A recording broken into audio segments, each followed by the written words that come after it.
Want to add a TXT record in Hostinger? In this video, I'll show you exactly how to do it in a few simple steps. Don't forget to like this video, subscribe to my channel, and share it with others. First, open your browser and go to hostinger.com. Once you're on the homepage, click on Domains from the menu. After that, click on Domain Portfolio. You'll see a list of your domain names.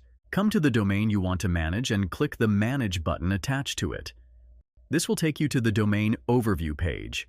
Here, click on DNS/name servers from the menu panel.